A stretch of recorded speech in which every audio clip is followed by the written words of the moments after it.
大家好，我係賴師奶。作為一條非宗教嘅頻道，因為冇牽涉到任何利益嘅元素，所以一直以嚟都得到網友嘅支持同埋信任，不時都會同我分享一啲開心或者痛心嘅灣區置業經歷，真係有悲又有喜嘅。亦都因為有佢哋真實嘅個案分享，我哋先至可以睇到更多嘅真面目。有一位好資深嘅網友就提及到啦，佢話可能有啲港人真係冇睇到我呢一條頻道啊，所以佢哋又跌咗入去灣區購買車位嘅陷阱裏面啦。當中嘅事主都係參加咗中介籌辦嘅2日1夜免費旅行團，期間就受唔到對方嘅說辭同埋所謂嘅高回報所引誘啦。有人就用咗幾十萬去買咗3個車位，有人仲用咗200幾萬去買咗15個車位啊。而每個車位平均價格係16萬，但係喺簽約之後返到屋企睇返個合約，原來嗰個車位只係值1萬幾2萬蚊人民幣㗎咋。而嗰個租金回報嘅落差同樣都係咁大啊。所謂嘅20厘回報，實際平均每個車位月租只係收到20蚊。其實北上置業或者購買車位嘅陷阱面貌真係層出不窮㗎。記住，師奶北上消費嘅格言就係便宜莫貪啊。另外有網友就喺置業上面就好有心得啦，佢都希望我可以喺呢一度同大家分享佢呢一個置業嘅避坑招數。因為佢唔打算先租後買啦，所以佢為咗更快咁樣了解自己心儀樓盤嘅嗰一個狀態，佢自己嘅做法咧就係睇樓嘅時候會由後樓梯嗰度走返落地面嘅，中途就會每一層嗰度睇下鄰居嘅素質係點樣啦。另外再響後樓梯嗰度睇下嗰種整潔嘅狀況，咁樣就可以窺探到物管嘅質素啦。然後如果小區有商場嘅話，就一定要入去行一次後樓梯，同埋去嗰度嘅洗手間觀察一下。最後咧就仲要去到屋苑嘅四周圍嗰度逛一個圈，睇下物管打理得好唔好啊。因為佢係好明白喺內地居住，物管嘅質素係好重要嘅一環，直接會影響到居住同埋生活體驗嘅。佢嘅朋友就係響大灣區買咗1個單位，物管嘅質素係非常之差勁嘅。嗰一個屋苑有2部電梯都壞咗成個月，物管都冇處理到。而佢嘅朋友就係住響20樓，可想而知響佢生活上邊係構成咗幾大同埋幾痛苦嘅影響啊。另外仲有一位網友同我分享咗佢一件好開心嘅事，就係佢已經響灣區嗰度做咗業主啦，而且仲有一個好廉宜嘅價錢買到佢自己一個好滿意嘅單位。有一句好精警嘅，佢係以一個麵粉嘅價錢買到麵包嘅享受。其實我都好替佢開心噶，因為佢購入嘅單位係響珠海嘅，而珠海響港珠澳大橋通車之後真係脫胎換骨啊。除咗港車北上嘅政策將高消費群引流到去珠海裏面之外，交通方便咗，旅遊業亦都興盛咗，而且喺入境方面，繼橫琴先行嘅1地2檢政策之後，香港珠澳大橋香港口岸亦都為合資格嘅人士先行先試無感e道通關嘅新模式，以後呢一位網友往返珠海就更加方便啦。當然有做好全盤置業計劃同埋具備買樓心得嘅網友都能夠喺大灣區開開心心成功上車啦，但係有一啲網友就未必咁順利啦。最近我就收咗2位網友嘅壞消息，一位呢就係喺置業方面中伏，而另一位呢就跌入咗去裝修嘅陷阱裏面。而墮入置業陷阱嘅係一位網友嘅家人，因為佢係牽涉到某啲法律嘅責任，所以喺事件當中佢係無法去指控中介，自己亦都無法抽身嘅。至於我係希望呈現陷阱嘅面貌，而唔係交代呢一件事件裏面嘅購房細節，咁所以關於樓盤嘅名稱啊、地點之類呢，我係唔會公開嘅。呢一位網友嘅家人，佢喺冇親友嘅陪同之下，就被中介遊說買入咗2個灣區嘅單位，2個單位都係屬於3房2廁嘅戶型，價格都係喺80萬至90萬之間。2個單位嘅簽約時間前後就相差4個月，第1個單位就已經剛剛收咗樓啦，而且係拎包入住嗰種。而第2個買入嘅單位呢，就係一個毛坯房嚟嘅，但係網友嘅呢一位家人並冇固定嘅工作，收入就好唔穩定嘅，買入2個單位根本係冇辦法去負擔高額嘅供款。當網友知悉到呢一位家人背住屋企人去買入咗2個單位嘅時候，佢哋真係好擔心嘅。可能大家會問，雖然而家內地已經冇咗限購嘅政策，買2-3層樓根本就係冇問題，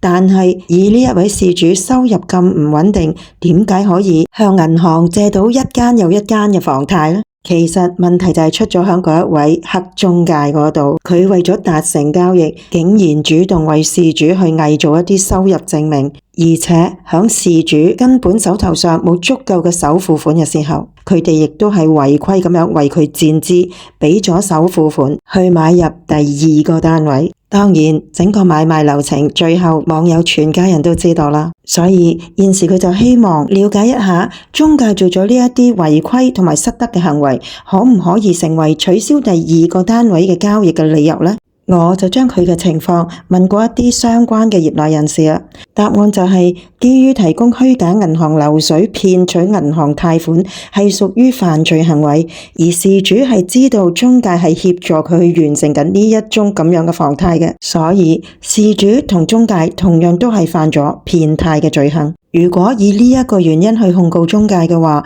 佢自己亦都會變得自身難保嘅。本來如果網友一家人可以喺更早嘅時間知道呢一位親人買咗2個單位，而第二個單位喺銀行仲未放款俾開發商之前，係仲可以即時撤銷貸款，並且向開發商提出終止交易嘅。一般情況之下，已經俾咗嘅首付款咧係可以退翻嘅，而定金咧就唔能夠退啦。而喺呢一個時間段，就係可以挽救呢個錯誤決定嘅最佳時機。亦都係可以令損失減到最低嘅時候。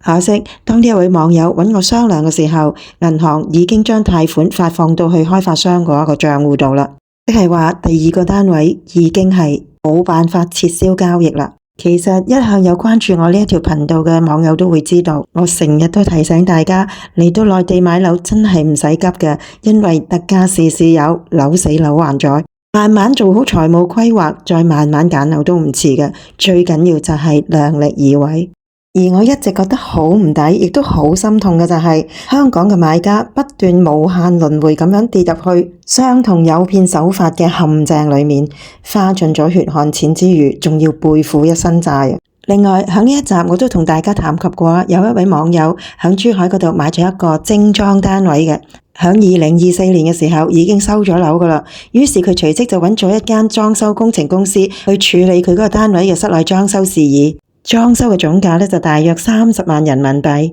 而佢亦都差唔多支付咗全部嘅款項啦。不過工程就一拖再拖，嚟到2026年啦都仲未完成。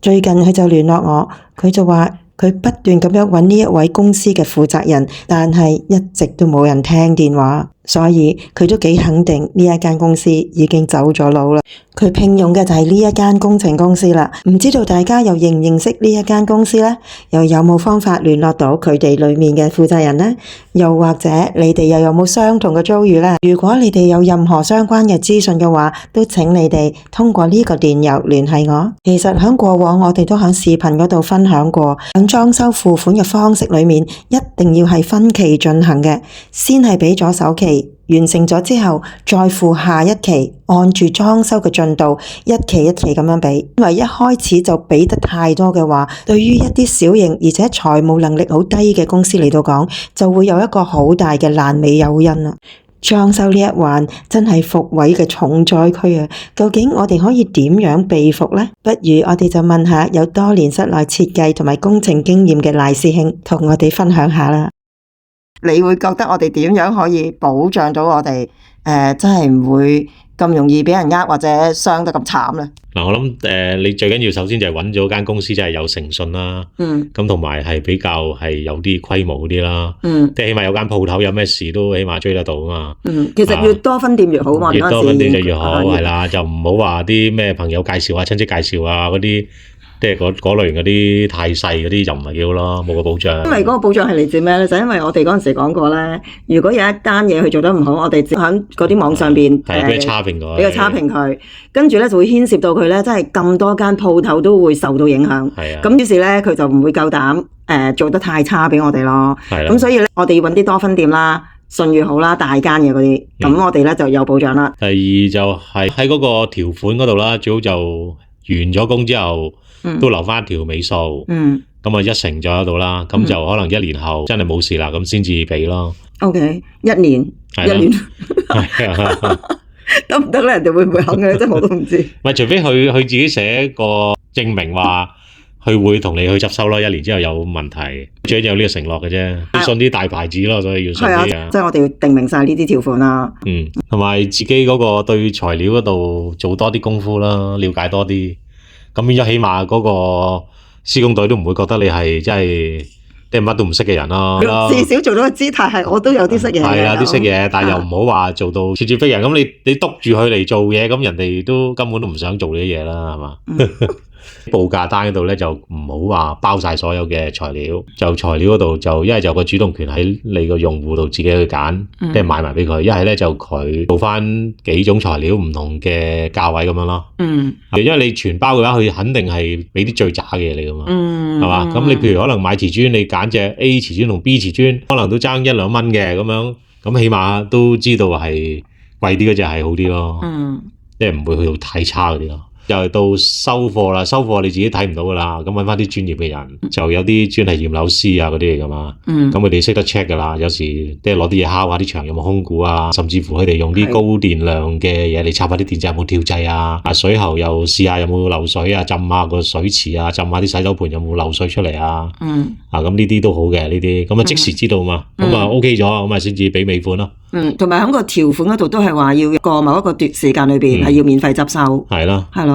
咁呢啲就已經係令我哋盡量可以俾到服噶啦。係啦，你監管就無謂啦，你監管你又睇唔到嘢，又反而佢會覺得你好煩。從呢3個方向去諗，應該都比較穩陣噶啦。無謂去衝啦，即係唔係專家唔好衝專家啦，係嘛？有啲嘢你自己又唔識，咁你又唔信佢，咁人哋每用一樣嘢你又驚到自己又瞓唔着，寧願啲嘢唔好管到咁多，你自己即係用個良心去同你做嗰個。佢哋成日話人哋有啲係30幾萬，但係有啲10幾萬就做到啦。究竟係嗰個食嘅差價大啊，抑或其實當中嘅工序啊、材料嗰度真係有咁大嘅差別咧？我諗都係嗰